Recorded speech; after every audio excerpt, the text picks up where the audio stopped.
The ambassador for Norfolk Island is once more with us. Oh, everybody's in. This is exciting. Hello, everybody. Good morning, Megan. I've had very little contact with you this week, Megan. Oh, I've got such a headache. Oh, my goodness me. You are amazing. You are precious. And my other fantastic human being, Julie's in. Julie, you brilliant, remarkable, astonishing woman. How are you going? All sound. Sound, Jules? I'm very well, thank you. I've been thinking all week about, you mentioned positionality, and I've been thinking about standpoint theory and disconnects as a spine for my thesis, but I'm not sure whether that would work. Disconnects in ideology, in beliefs, in narratives, that if I think through the whole thesis, there is a disconnect between what people say and what they do. Right. So good morning to you too, Julie. So everybody, good morning. Good morning to everybody. Paul, Julie clearly has had a triple espresso. We've had a triple shot and she's in. Julie's in. Look at it. That's my girl. Oh, I dream. Oh, I have to have my last coffee at 6 o'clock in the morning, or else it goes bad. The day goes. Yeah. You can imagine me. This is like many hours after the last coffee. All right. So before we get to everybody, good morning, everybody. Jess is in. All our favourite people. Susan's in. Oh, it's great, fantastic. And Gay, happy birthday for yesterday, beautiful one. You're the best.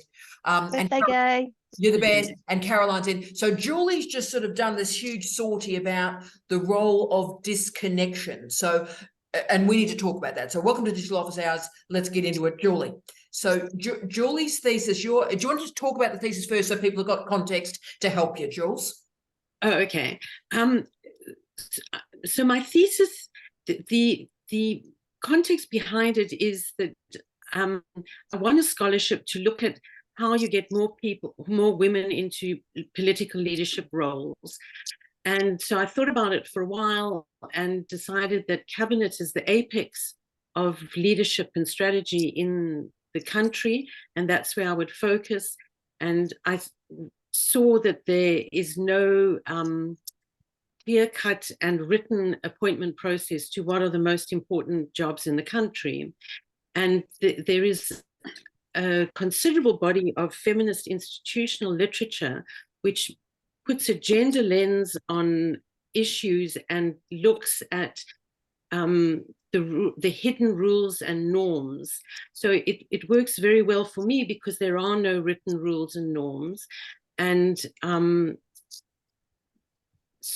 only way to uncover them is to actually speak to people. So I interviewed a bunch of prime ministers, premiers, cabinet ministers, chiefs of staff, sort of 40 people in elite positions, to ask them how the process ran.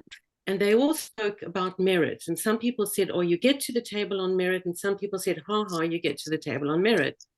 And because my work is feminist, I thought, well, I'm actually going to take them at face value and see what merit actually means. So with that, there comes the disconnect. So we say one thing, but we actually mean something else.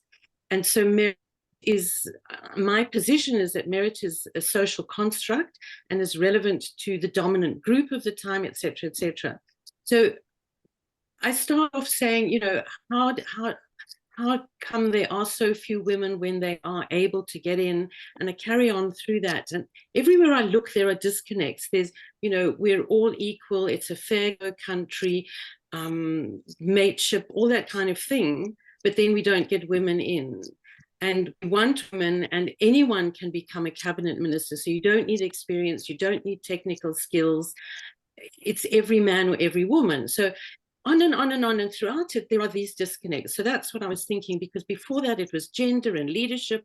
And I thought there's got to be something beneath that. So that's where I've got to. Right. So firstly, does everyone feel proud and feel happy to be alive that we've listened to that last 4 minutes, right? So I feel smarter already, and I haven't had Julie's coffee. Right. So Jules, and I'm glad this has been recorded, Jules. So Jules, what you have just specified in that 4 minutes is your original contribution to knowledge. You are configuring a theory of the disconnection between the ideology of meritocracy and what is actually occurring. That is your sock. Julie will have her thesis finished, I believe, in about 3.5 minutes. Julie, I mean, would anyone like to offer a comment? I'm sort of a bit emotional. I'm a bit teary. My internal organs are applauding rapidly at Julie. Anyone like to offer a comment on how? I mean, look at Kylie. Kylie, just want to say hi, Kyles. Morning, Kyles. Morning, team. Yeah, Julie, I'm just sitting here going, not just the higher levels of government, sitting in local government so many years that I have also, but just anywhere in general. Merit is what they define as merit at any given time.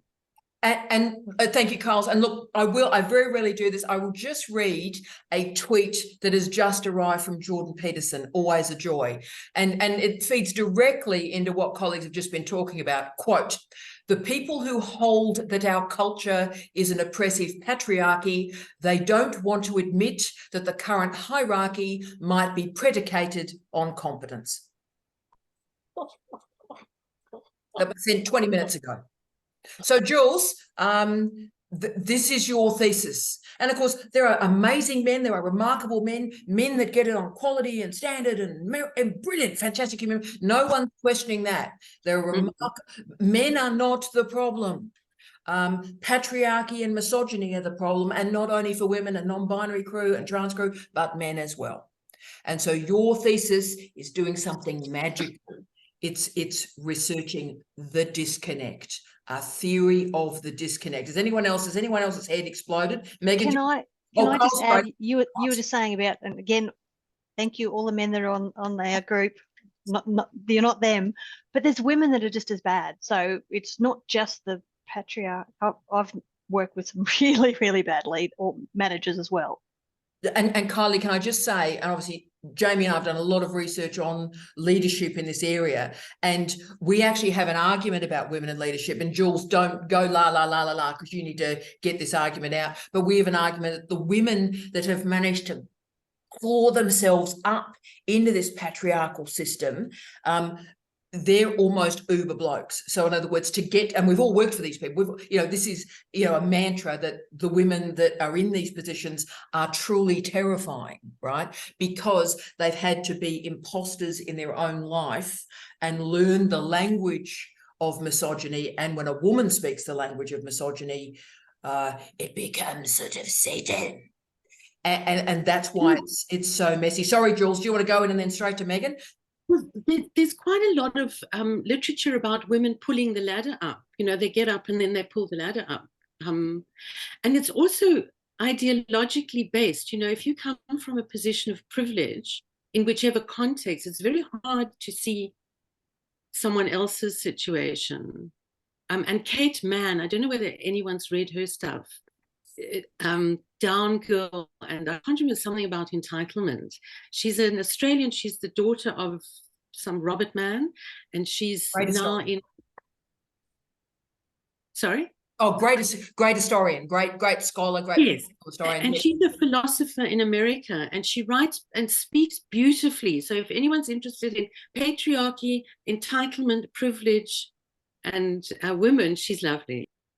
Oh, fantastic! Where it's all going on here. I mean, Megan, are you straight in here? Absolutely love this discussion. So thank you. And it's all about, for me, it's the difference between the rhetoric and the reality, and how we're all trained to use particular words. And the male-female argument, for so long, women have been excluded from patriarchy, but patriarchy is a word that explains power rather than just blokes. So, hello, I'm thinking here of Michaela Cash and the way she has treated so many other women. Like, whoa, yeah, just terrible. And that stuff you were explaining, Julie, about the pulling the ladder up, the black crab phenomena, where one crab tries to crawl out of the bucket and all of the other crabs pull it back in. Like, is this is this art imitating life, life imitating art, but far out. And this morning, when I opened the news on my phone, the first thing I saw about was Julia Gillard's ex-husband being charged with, or ex-partner being charged with sexual assault. And of course, then I see the commentary about, well, what can you expect when Julia was a witch and is a witch? Like, oh my God, can we move on? Can we grow up? Like, the man has done something wrong. Let's not blame women. But it's that whole argument with sexual assault too. We get mother blame, we get victim blame. Like, we have to change this. So Julie, keep going. I love that you're coming up with a theory of discourse. Yeehaw, about bloody time. This is unbelievable. Look, Megan, mate, you got me at the black crab. I'm sort of, I don't know when anyone else just stated. Caroline went, I'm still with the black crab. This is unbelievable. Straight to Mary, and then we're going to go to Josh, because I want Josh's view on this. So go, Queen Mary. Come on, Mary. Good morning, gorgeous. Love the coral. Oh, thank you. Look, I just wanted to go back to Julie's original comment about people saying one thing and behaving another way, because I find that particularly striking doing research on colonial massacres, when you have strongly Christian people perpetrating some of the most horrific acts and not seeming to be bothered by what they've done. And I find that constantly a puzzling thing. So I think this double standard may have been part of Australian society for a long time. Oh, look, I concur. And Mary, I always use the example when I studied John Howard, the John Howard Prime Ministership. For Paul, mate, little tiny guy that somehow magically got into office in Australia 3 times. So a Thatcher version. But the thing is, got in 3 times with compulsory voting, Paul. But do you reckon you could ever find an Australian who said, I voted for John Howard? So in other words, he got in 3 times by a majority in compulsory voting, but nobody ever actually said, oh, I voted for John Howard. So a lot like Thatcher, a lot like Brexit. So, oh, yes, European Union. And then magically the people that gained most from the European Union voted for Brexit. So, Paul, this is part of this disconnection too, isn't it? Yeah, it's interesting to hear I guess I don't want to sound wrong in what I'm saying. The Australian point of view, it's an interesting kind of lens that I've not really experienced. So yeah, I'm kind of sitting back in awe of the conversation. Well, Paul, of course, there was all that incredible work about Margaret Thatcher. And of course, that was my PhD when dinosaurs roamed the earth. I looked at Thatcher in post-youth culture, and at the time of HIV/AIDS, that was my first big project. And of course, Thatcher famously would never promote a woman.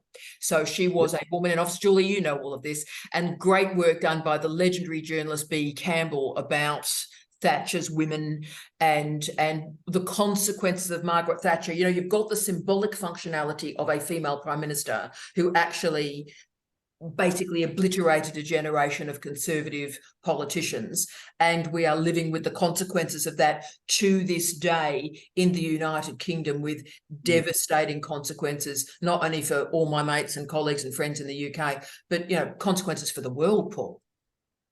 Yeah, for sure. And arguably, I think we're the closest we've ever been to another Thatcher kind of dynasty at the moment in the UK. I think we're pretty close politically.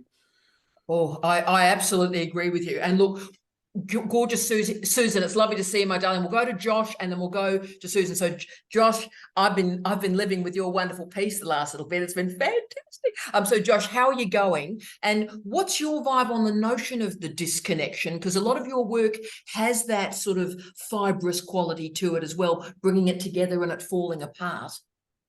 Yeah, I love your thesis, Julie. I love your project. I think and I really enjoyed the idea of making the disconnection the central part to it, I guess, to butcher quoting Jamie, what's more important is what's not talked about. So I think having that disconnection there and showing, these are all the things that, using the label of meritocracy or framing things as being about merit, these are all the things that are not discussed as a result. And why is that material not discussed? I think it'll be fascinating to see. So yeah, it's really exciting work. And yeah, I just think it's great to be looking at that, and it'll be really impactful. And Josh, yeah. so important to rendering discussions about masculinity more complex and richer, because unless we have these, good morning, Queen Bree, unless we have these conversations about men and masculinity, we end up with Andrew Tate, right? And you know, the damage that sort of socialization does to the planet,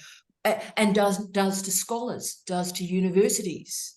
Yeah, and I think even making that overt can help sometimes, I guess. I mean, in my thesis, I dealt with fat studies, and that's quite famously a very unpopular area of scholarship and receives a lot of backlash. And I put that into the thesis as well, and went, you know, this is probably why this hasn't been discussed before. And that might be useful for you as well, Julie, to talk through, you know, why it's so spicy in the first place. Yeah.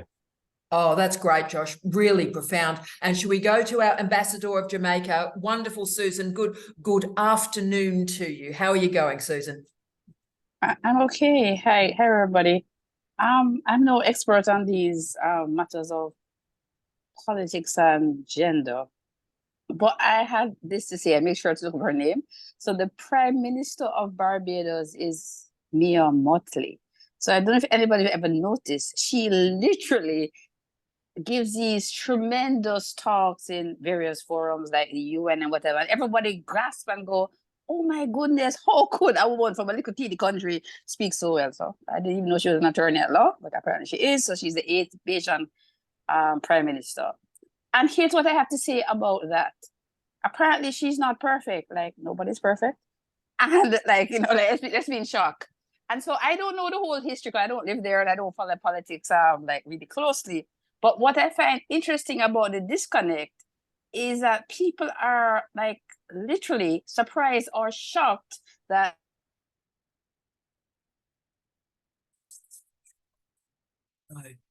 justice issues to a whole lot of issues that lots of people pay attention. And I think there is a shock, really, not that she speaks well and adequately, that a woman can be outstanding compared to men in at least one or more ways. Yes. And that, like what was said before, that she's actually there by, at least in one or two ways, real merit. And so and usually you have to be super outstanding as a woman to get in that position, not just, you know, equal, but you need, you know, in terms of your abilities. And so my take is that I don't know what's going on in the rest of the world, but in my little academia space, where they're both women and men who are deans and heads of schools, I don't know if the women are more abusive than the men. I don't know about that. I think it varies.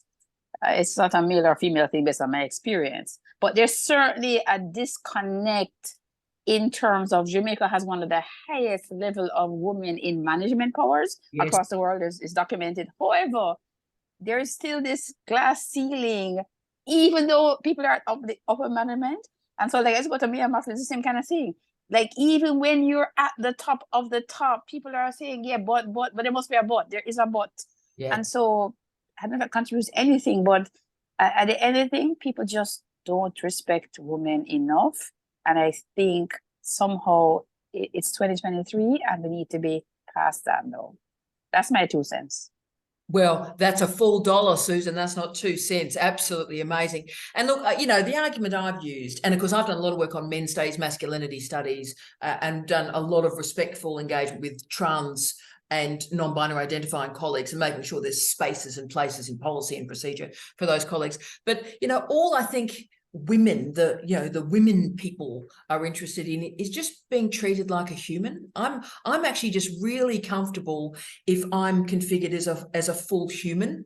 So, you know, that makes mistakes and stuffs up a lot, marries a very attractive physicist, you know, has a complexity of life, that the women have the right to be plural, not just sort of anchored by a vagina. you know, but we're a long way away from that, I think. A long way away from that. And again, for our colleagues, gay, lesbian, bisexual, trans, non-binary identifying, we need that complexity of the undulation of knowledge so that it's not endlessly othering, this is the way to live and behave. It's creating redundancy and hope and plurality into sort of life's journey, I think, that will make a difference to us all. I hope. Unbelievable. Fantastic. So Julie, one sentence from you started one of the most remarkable conversations I've ever had the privilege to be involved in. How do you feel, Jules? Really excited, because the other part of that thinking is where there are disconnects, there are opportunities. So in terms of change, you know, if you can out what is hidden, you can't hide behind it anymore, if you know what I mean. I do. And of course, Josh, that's also the case with fat studies too, isn't it? It's like, you know, put the problem into the work. It's like, you got an issue with the word, let's play with the word, let's reclaim the word, let's sit in the word, let's sit in the discomfort and see where it takes us. Absolutely, yeah. And I think making that messiness known, people really do open up about it. You know, I think there is traditional dominance in the area, but once it's discussed, people really do open their eyes. I think, for example, with my final seminar, I had in the abstract of my thesis the word fat, which is commonly used in fat studies as a bit of a destigmatizing term. And one of my panelists was a scientist, and they read it. And their first comment that I got right before my final seminar was, "This is not how scientific writing works. I suggest you read some journal articles to learn how to write." And so I saw that, and then, but in the presentation, I just spent a couple of minutes just talking about it and going, these are the disconnects. This is how different areas see it. And she completely opened up within that time, and then came back in and just said, "Oh, you know, I get it now." So yeah, I completely agree. Shedding a light on it is so helpful. Yeah. Josh, you've just captured something. I've had a lot of that this week. It's been one of those weeks. I don't know if you've had this week, Paul, where it's been, because obviously Paul and I have been tweeting with each other at weird hours this week, but there's been a lot of sort of closed academic behavior I've seen this week. So phrases like, this is not the way we do things. No, that's not right. Obviously, Megan, we saw an email like that you and I were CC'd into. It's like, no, that's not the case. No, that's not right. That's not how it's done in research. Now, these are completely arbitrary configurations of knowledge generation and knowledge patrolling. And I mean, Megan, I'll just get your view on how you felt when you saw that email saying, you know, and it was clearly a bizarre thing this human being had plucked out of the air and went, no, this is not true. And of course, it was clearly true. But how did you engage with that irrational negation, if I can call it that? I had to do some serious head talk, because when I read it, I wanted to lash out. The child in me rose up immediately and wanted to throw a great big tantrum and hit. So I had to really, you used the terminology before, sit within the discomfort, and I'm still sitting in it. Yeah. I've lost sleep. I haven't eaten for 2 days. Well, that's not entirely true. I did have a couple of glasses of wine last night. Primary food groups, mate. That's yeah, that I know grapes are good for you, right? Right. Yeah, but it's been very uncomfortable, and trying to sort out where the other person is coming from. Why are they doing this? Why are they excluding people? Why are they trying to stay inclusive to one group? So yeah, very uncomfortable for me, Tara. Yeah, and I thank you for your support the last couple of days. You've been absolutely fantastic. Oh, because I just get cross. The trouble is, I just use the old Tony Wilson line. Paul, what was that great line? I'm trying to remember it word for word. If you get it, and Tony Wilson, by the way, the guy that really created Manchester music.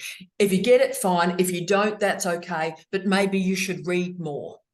And I just feel like I need to sort of cut and paste that, and in multiple emails each day go, get it, fine. If you don't, that's okay. Just read more. Just read more, and then come back when we're called. And look, I'll go straight to Kylie, because Kylie, you know, Paul and I and Jamie as well have been quite, you know, walking with Kylie this fortnight. A lot's occurring, Kylie.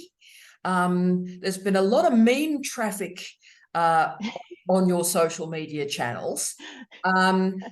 Are you, are you feeling a bit buffeted? How are you centering yourself, Carl? Yes, I'm centering myself and sharing, because I know a lot of people confront the same sort of stuff that's been going on the last few weeks. So I try and share those sort of things to know that other people they're not alone.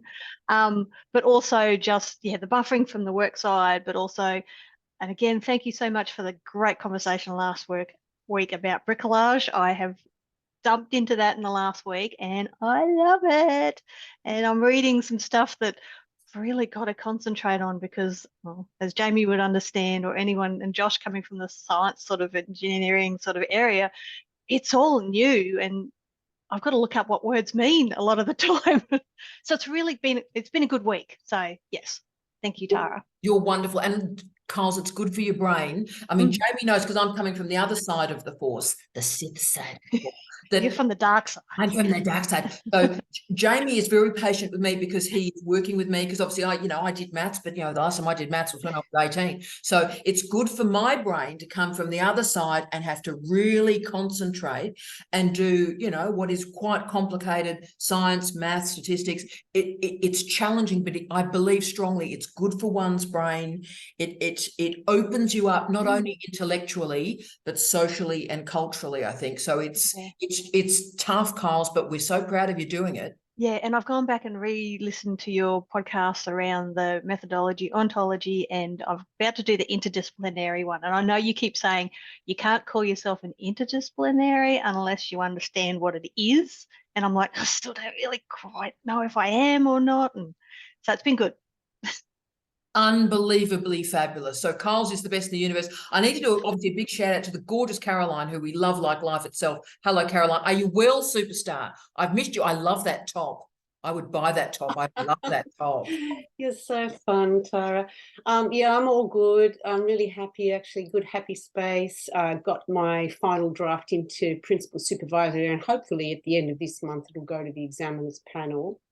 So really interesting listening to everybody talking today. So it's difficult for me to get here, and I'm teaching summer semester, so this is probably going to be the last time. But got caught on the black crab, and I was diverted thinking back to my undergraduate days when I did an essay on Blake from a Jungian perspective. And I remember a diagram, one of his etchings of all of the people climbing on top of each other, trying to get out of the hole, the hellhole. I haven't found the image yet, but it just took me back. So that was really interesting. But I also was listening to Julie speaking at the beginning, and you said something about how people will say something but mean something other. And I thought, wow, that's a space. That is a really potentially enormous space, but also a very delicate space. And I wish you all the best in navigating in there and finding ways to talk about that. Oh, so astonishing. I think the whole trope of disconnect and disconnection will change a whole series of disciplines. But Caroline, while I've got you, and I'm waving randomly at Jess all the time, going, Jess, you're a legend, Jess, you're a legend. But Caroline, we got a question a couple of weeks ago from the wonderful Liz, and the conversations have been so exciting, we've neglected poor Liz. And she asked, considering you're just about to finish, Caroline, she asked us the advice we'd offer to a student that's just starting. And I thought that was a wonderful question. I thought we've got such bright people here. Caroline, right at the end, mate, I won't get emotional, but what would you say to Liz and to everybody that's just starting? Many, many things, but one that stands out, and I've been thinking about this a lot, is go with your gut. So when you get to a point when you've kind of deep in the analysis part and thinking, and you don't know where you are, and you think you just can't do it and all the rest of it, when you find something that is really meaningful to you, and it's in context of the broader research space, trust yourself and go with it. I nearly let this go, my epiphany, so to speak, because I didn't get any sort of comeback as to how it might be valid.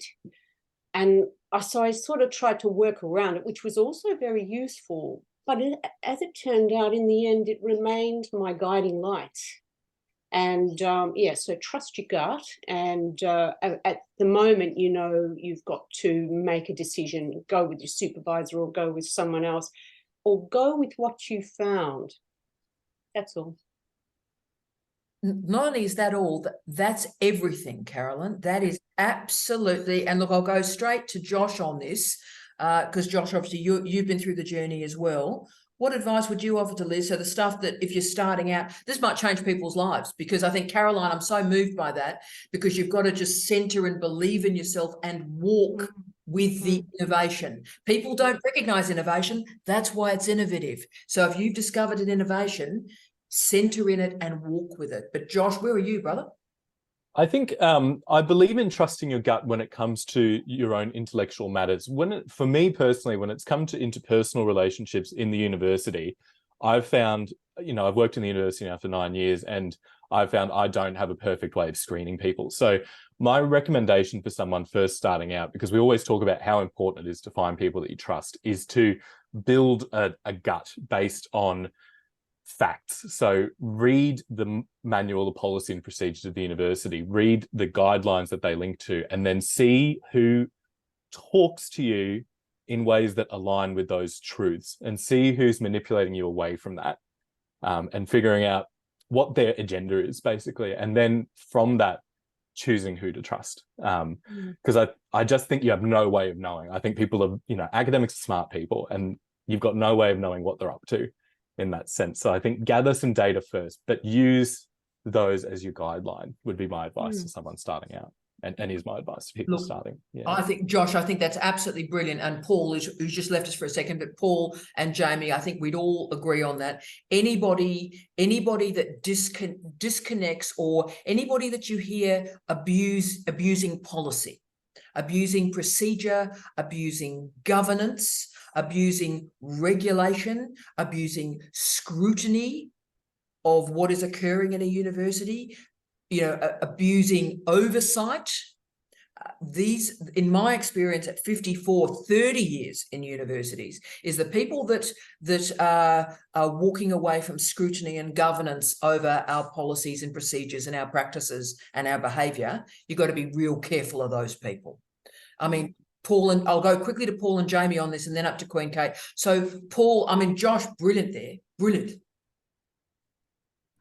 Yeah, really, obviously insightful, and yeah, hits the nail on the head. That I think, well, in the UK, there's certainly kind of academically based trust uncertainty, and it's difficult to navigate who to trust and who to lean on, because everyone is so siloed in their own importance and their own journey, partly due to job insecurity and all these other things that we have to worry about in our institutions in the world. But it's kind of bred this ability that everyone's hierarchically fighting for their corner and not really thinking about the social citizenship of a university. So yeah, I'm with you, Josh. I think it's a very difficult path to navigate at the moment, and lecturers and support staff and professional staff that are trying to assist always seem as, are they actually being truthful, or are they out for their own gain? So it's still hard for people who are trying to be honest to actually get their point across that they are trying to be honest and helpful. Yeah. And it was that great line from Maya Angelou, wasn't it? I think it was Maya Angelou, where when people tell you the truth about themselves, believe them. And I live by that. So I will give everybody everything a first chance, a second chance, trust. But I tell you what, when I get my grapefruits cut off a few too many times, I go, yeah, I'm out, girlfriend, I'm out. Jamie, you've had 2 weeks from hell. That's a technical phrase. Unbelievably, as colleagues may know, Massey's going through a restructure at this juncture, and heads of school, I don't even have the grammatical language to convey to colleagues how it feels as a head of school when a restructure is occurring. But Jamie, have you got any views backing on Josh there about creating that safety and looking at policies and procedures and the people that operate outside of them? Yeah, so I think basically knowledge is power. If you're aware of the policies, because most people, I think most people in the university are not aware of the policies until they need a particular one. If you're aware of policies and procedures, then you can hold people to account against them. You can wield them, right? my concern and what I'm going, so today in particular is a day from hell for me, because the process of the restructure begins with a proposal for change and there's a consultation, and today's the last day. Today's the day all responses are due, and everybody is angsty, projecting, causing all sorts of grief, and yeah, they are struggling to cope with it, and they're projecting and trying to make it other people's grief as well. But what I was going to say was, I'm kind of mindful at the moment of what's happening in our universities with this commercialized approach, where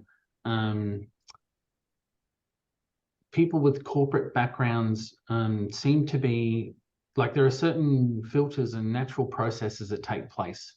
So the bad behaviors that we're sort of alluding to, Josh, the university tends to reward people who manage to do things despite the system and despite the policies and procedures.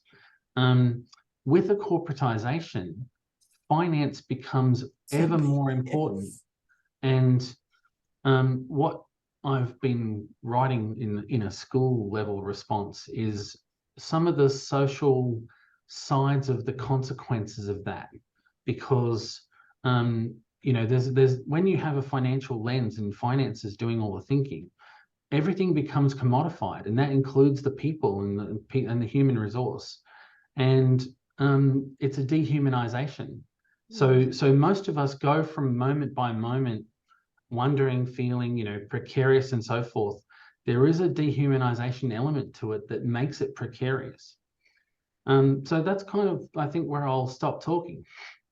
Yeah, actually. and that of course creates the Guy Standings work on the precariat. As Josh has said, all the weird people, and I'm one of these weird people that do the zombie university work. So like the body has been emptied of humanity and keeps walking, and you think it's a human, and then they bite you and kill you, and then you realize, yeah, nah, that wasn't a human.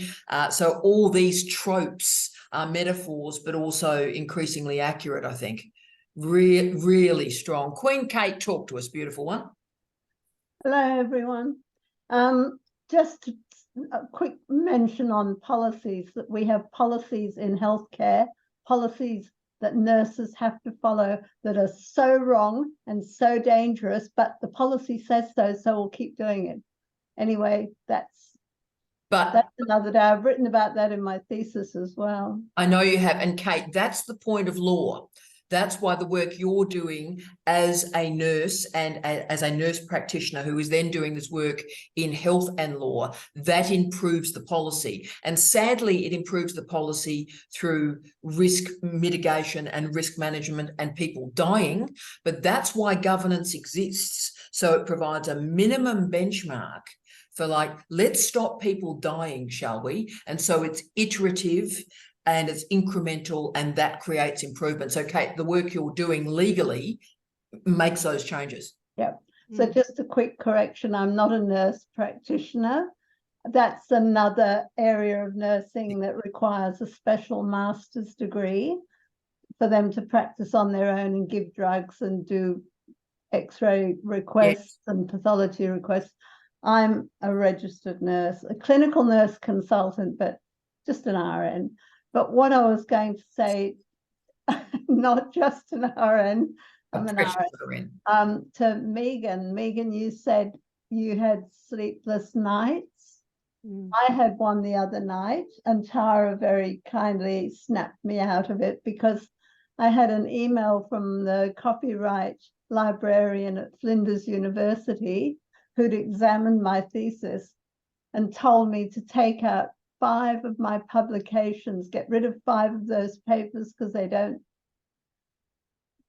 don't fulfill copyright rules. But I didn't know there were any. My thesis, for anyone who doesn't know, is a PPP by a PhD by prior publication. So I have 11 of my papers in that thesis, and to take out 5 of them, what was I supposed to do?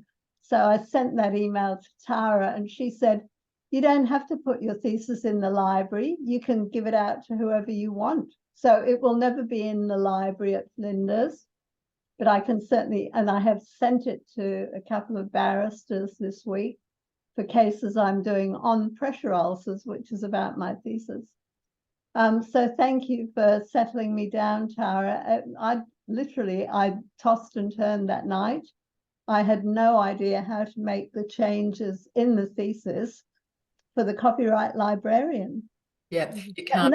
When I look back at the instructions for doing a PPP at Flinders University, there aren't any. There's nothing that tells you about what you have to do for copyright. There are copyright things, but not in relation to a PPP. Yes. So, of course, this is a huge area, Kate. Copyright and the PhD is everything. And that's why you've heard me get sort of quite emotional when students go, I'm doing a PhD by publication. And I say, are you, girlfriend? That's great. And of course, all PhDs have publications in them. So the notion that, you know, you've got 3 articles, you staple them together and hope for the best. You know, if you think that's a PhD, I wish you well. But of course, there are multiple problems with that model. One is, of course, no one's talking about copyright. And when one does present one's article to particular journals, not all journals, but particular journals, one signs something. And of course, invariably, Paul, is like you're clicking the terms and conditions like to Apple. It's like, I'm not going to read this, click, agree. And so people do that with an article. They're so excited to get an article published that they get this thing, they go, yeah, great, whatever. And of course, they've just signed off the rights for their research. So they've just signed off their ability to present that in their thesis. Now, what a lot of publishers allow is you can then present what's called the green version, the green access, or the text or word-based version before you sent it to the publisher. But the point is, students need to, copyright is everything. Copyright is absolutely crucial. And as Kate revealed, the craziness of trying to submit a PhD by prior publication, the whole thing has been published, and say, oh, by the way, there's a copyright breach. It's like, dude, that's what it is. That's what it is. So I did, again, so that was one of those emails this week, colleagues, where it was like someone wrote something going, yeah, no, you have to do this. And I went, you are aware this is actually the case? And then I never heard back, Kate. They ghosted me. They ghosted me, Kate. I got a bye, Felicia. I got no reply, Kate. Wow. I wonder why. Interesting. But the thing is, for anyone doing a PPP, I don't have the Word documents from 20 years ago when I first started publishing. Otherwise, I would have put them in at the beginning. But it's good advice for everybody, for all of us, when we have published something, hold the Word document forever, really, because that's incredibly important. And also, Kate, PDFs can be converted, but of course, yours were at the historic end of the PPP, and we had to present them. We had to do each individual page as an image because those early PDFs couldn't be converted. Unbelievable. Thank you, darling Tara. Now I sleep well again. Love you, darling. I need you to sleep incredibly well. But again, great advice for somebody starting a PhD. The advice we give them is like, keep the Word versions of the documents, have version control. I think that's absolutely crucial too. And look, should we go to Lorraine? We've missed Lorraine like life itself. Hello, beautiful. Oh, I've missed you guys so much. We've missed you. Now, how are you going? How are you going? The first week, I sat here from 9 a.m. South Australian time. Okay, no one sits. I waited for an hour. I thought, oh, it's school holidays. That's why it's not on. That makes sense. Next week, I sat here for an hour. Okay, it's not school holidays. What's happened there? And I've realised the clocks have changed. But anyway, so it's a timing error that shows the Englishness in me, not getting this daylight saving business. But anyway, I'm here now. So we are so thrilled to and see Mary. Just so you know, Mary, Kylie, and I, Lorraine, have been. Mary, I just use your name in vain. Mary, Kylie, and I, of course, have been sort of not laughing at you all, not really, just wishing you well, as our clocks have not moved. So we are. Just think of the cows. Just Poor think of cows. the cows. Think of the chickens. Think of the curtains. We don't move, mate. The world moves around Darwin. Just remember, moves around you. Yeah. Absolutely. I thought obviously the universe didn't want me to participate that week. Someone else needed my slot, so that's fine. Eunice and I did the same thing 2 weeks in a row, and we were in Sydney. And I was in Sydney an too. hour early. Fantastic. But Lorraine, darling, so we have been, obviously, and Doug's been sending, I don't know if you've seen the last couple that were recorded, Doug's been sending advice to you going, have you thought about this? Have you thought about this? So you've been with us, Lorraine, even if you... Oh, thank you. Doug loves your project. Unbelievable. Oh, bless. No, I have been going really well. Thank you so much. I've been doing some sterling paragraphs day on day. I've been getting up early, you know, doing the 8 o'clock, going to the lunchtime, then having a break, going for a walk, going to the gym. I've gone back to yoga. So I'm, you know, listening to one of your vlogs there, Tara, how very important it is, at least 1 hour a day. And I'm like, yep, no excuse. You need to get your bum up and walk, or the yoga's amazing. So yeah, it's keeping me focused and yeah, pushing forward. You're amazing. And Lorraine, while I've got you, I will get your advice for Liz, where you are now. If you were starting again, what would you do differently, darling? What would you do differently? Probably take a really deep breath and not be consumed with YouTube and the multiple videos that go up there that scare you, basically, because there are times, especially at the beginning, where you feel like you're not actually really doing much at all. So you have this sort of anxiety, I'm missing something, because they say that, you know, you're going to be like this, and I'm sitting there going, yeah, right, I don't really know what I'm supposed to be doing today. So yeah, the work will increase. So don't worry, those periods of gap. So what I did, I made use of those times and just compiled lists and spreadsheets, and kept, even if it was just a journal of the day, of how I was feeling. And some of that stuff has been so valuable, because when I've gone back, I've gone, oh yeah, I remember putting a little note about that. Yeah, so it's just, I did a good Excel spreadsheet of all for the literature review, where I wrote, you know, pros, the cons, you know, what I took from it, what I liked, how the study was conducted. And that spreadsheet was, when I put together the literature review chapter, it was just invaluable. Yeah. I saw Kylie get unbelievably excited at the spreadsheet there. I saw the engineer's eyes just had a level of happiness that I haven't seen for some weeks. Unbelievable. So, but Lorraine, that's so important. And I'm also looking at Jamie too, because look, there are a bunch of people, and again, this links in, doesn't it, Megan, with a lot of the weirdos we were dealing with this week. There's a bunch of people that actually don't know what the hell they're doing. And it seems to me that the people that don't know what the hell they're doing, they're really, really confident, Lorraine. And Jamie and I know, look at his little face. There are certain people that are offering sort of this commentary about PhDs. And Jamie, you and I know one of the popular ones, a particular gentleman who was a postdoc at a university that both you and I know incredibly well, and in effect a failed academic, and sort of co-supervised about 2 students, I think, has written about 10 articles in their entire career, and is sort of explaining people how to sort of get on. Have you got a commentary about that modality of advice and how it frightens people, Jamie, and why it shouldn't? I don't know what to say. Those who can't do, teach. That's not true. No, but those that don't teach. Are you serious? I've seen it at all levels. Consult.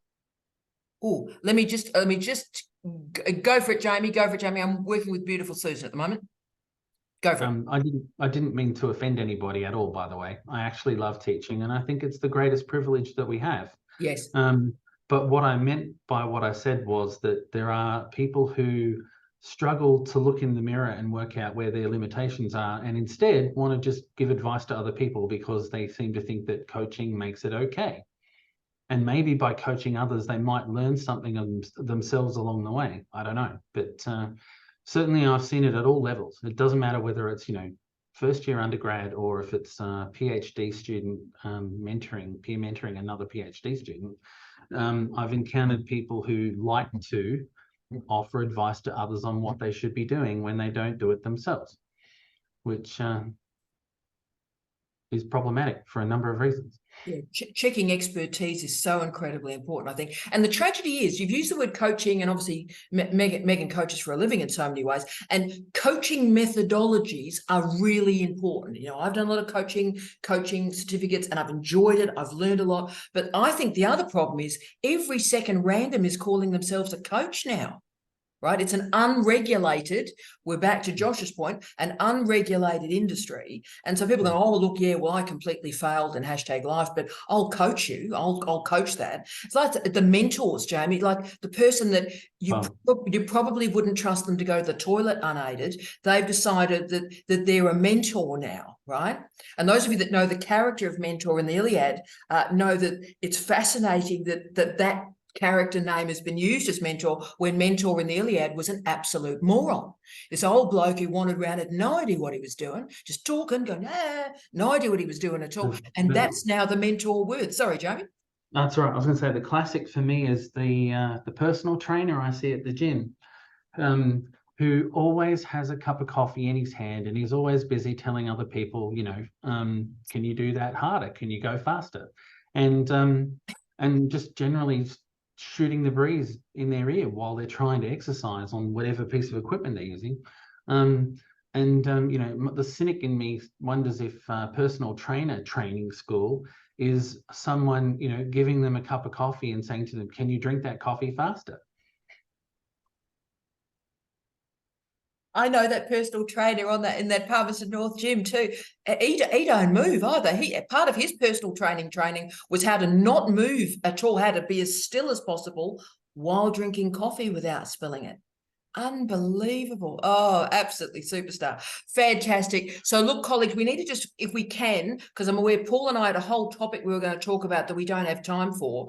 But Mary, if I can go to you quickly, because I just want to make sure we can properly handle Liz's commentary here. You've had an incredible journey through your research career, Mary, so far. Is there any advice you'd offer Liz about what you do now, if you could do your time again?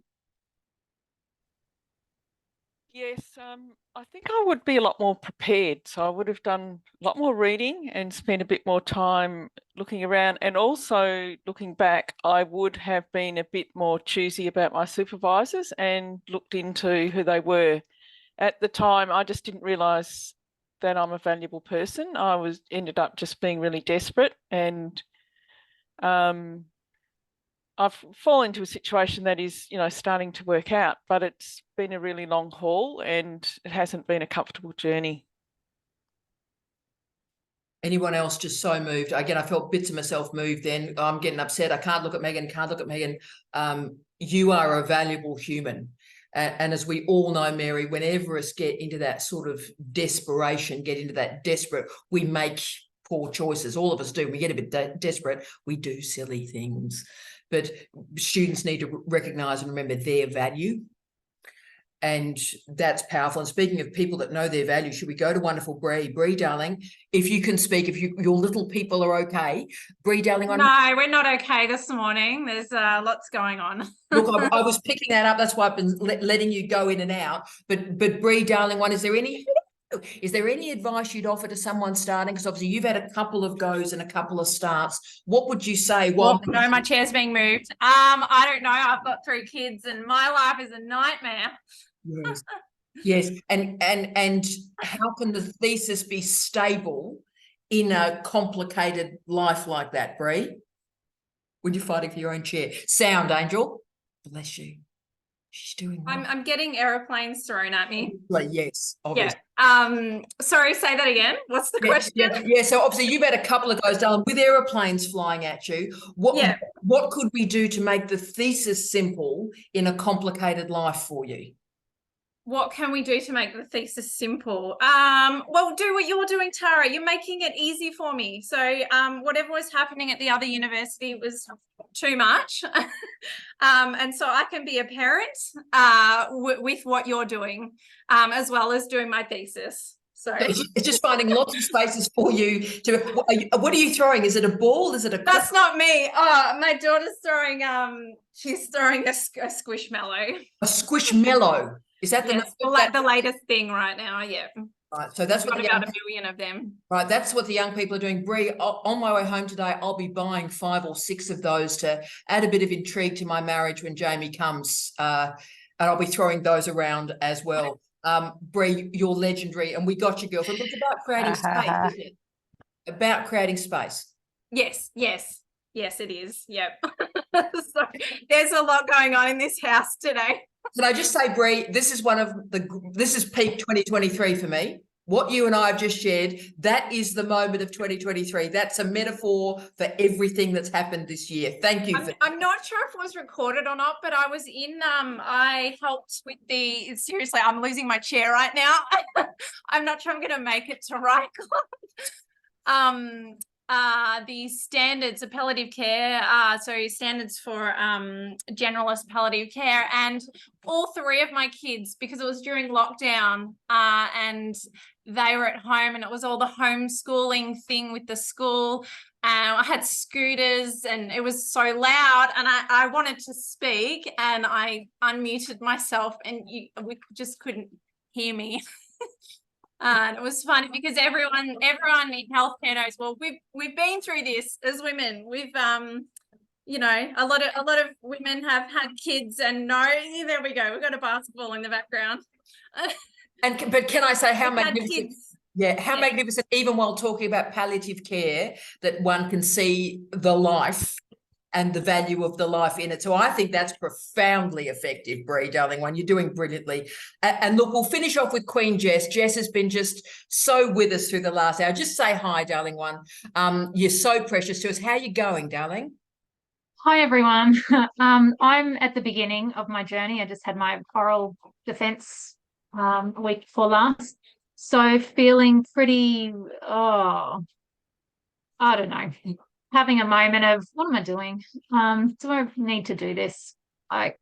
If I have to push this ball so hard up a hill, is it really what I'm supposed to be doing? So it's been really nice to sit and listen to you all today. I think also I'm a teacher turned clinical psychologist. So in my career, I've always been really practical. Like in teaching, you are just thrown in the deep end with a class on your first day and off you go. And then psychology was sort of the same. Like you qualify and then you just put in a room with someone and off you go. Don't break them. And so it's really very practical approach. And I found that you learn on the job and you continually refine your practice and get experience, and you learn and grow and develop in that way. Whereas the PhD, I don't know, the first year has sort of been like what you've been talking about today, policies, procedures, agreements, proposals. Like I have worked and worked and worked all year, and I haven't actually done any work yet. And I find that frustrating. Like I've done nothing, and I feel like I've lost sight of the actual project, and it's gotten boring. That's where I'm at the moment. And that's why I've logged in today. I'm like looking for inspiration, which you have all provided. Thank you. Jess, we have got you, and you keep going, keep touching this thesis every day. And I'd like to apologise on behalf of all academics everywhere that we have to do procedural work that should be, taken for granted, right? The idea that we're having to do all these supervisory agreements is to stop people having sex with students. Now, that should never have actually been a thing, right? So that supervisors are not ripping off students' work and authorship, right? This should never have been a thing. So I apologise on behalf of all of academics if that's the case, but we've got you. And look, I'm going to swing to Paul for our final little bit here, because Paul, you are a practitioner, you are a remarkable human being, and you are able to hold on to your research with kids and all the stuff around you. You are able to move forward with that in full-time work. Have you got advice for Jess? For me, it's baby steps that I can control, I guess. So my priorities kind of go family, my job as a full-time academic, and then the research fits as and when it can, and it just makes it a longer journey. But I personally find, and some of my research reflects that taking the baby steps gives me time to think more. And so for me, it's a good way of working, because I'm not quick, I'm not bashing stuff out that I'm not thinking about. And so, yes, a literature review may take me a lot longer, but actually it means I'm considering that literature more, and I'm considering other methods and ways I can link them in the synthesis. So for me, it works really well. And I've got a shed that I can lock myself away and not have to worry about my 6-year-old, so it's fine. We love the shed. But Jess, darling, does that help? So at this point now, you've done your big milestone. It should never have been that. So again, that was weird. And you know, at CDU, I'm changing that, right? So it's going to be a very different thing. So it's not destroying people's lives, but it is very much about staying connected with it, taking those baby steps, and believing. You've heard everyone today, believing in yourself, centering yourself, and keeping walking. Is that helping? Thank you, guys. I think the thing that's got me down the most is I feel like I'm doing this project now for the university, whereas when I started, I wanted to be doing something that contributed meaningfully to people that have experienced trauma. You know, that's my research space. It's trauma and trauma-informed processes, and it's about the people on the ground, whereas they feel further and further away from the project. Right. But yeah. Yes, I'm going to give you homework this week. We're in the final minute of our conversation. Your old dean's going to give you homework. And the homework is what you've just expressed there, write that down for me. Write that down for me. And explain why it matters. You have my dulcet tones in your head, Jess. Why does this matter? And that is going to be a heading in your introduction, and that will go into your thesis, Jess, and that will reconnect you with the project and why it matters. Write me that section this week. Okay, I can do that, Tara. Thank you. You are amazing. Can I make a quick suggestion, Jess? Go. Yes, Jamie. So not only write why it matters to the world and why it matters to everyone, but I think it might be worthwhile you remembering why it matters to you as well. Yeah.